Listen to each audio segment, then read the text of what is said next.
Magandang araw! Good afternoon everyone! Ito po yung update ng aking pagpunta sa aming Tiangge.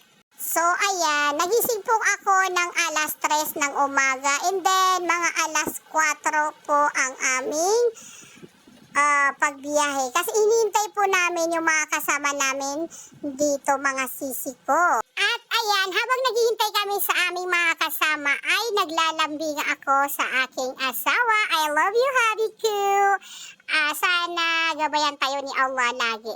So ayan, dumating na po kami dito at hindi ko po nakuna nung pagdating namin dito. And then ang oras na po yan alas 6 ng umaga. At ayan na po at naghahanda na po kami sa aming mga kailangan at ang aming tent, yung aming trapal, at siyempre yung mga table na kailangan namin. So ayan, at na-display namin lahat ng aming stock at hindi ko po na-update lahat ng video dahil yun na po ay busy na po ako at ayan, marami po mga customer. So ayan, ang oras na po dito ay mga 10 na po, sobrang maaraw na po at maghigpit na po kami kasi ang daming customer po kanina.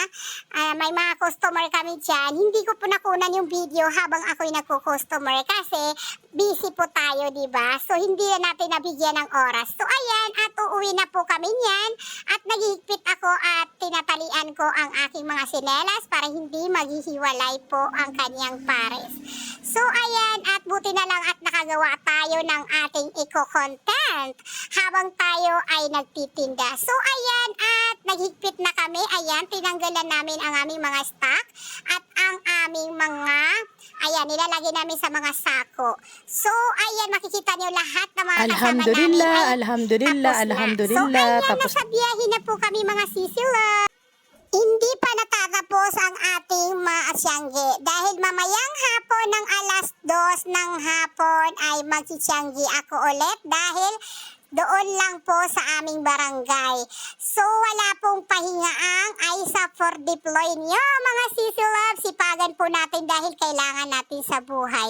So mamaya-maya ay mag-Tiangge din ako at ayan, yan lang po yung nakunan ko ng video nung gabi. So hanggang dito na lang po ang aking video. Maraming salamat. Thank you for watching. Bye-bye!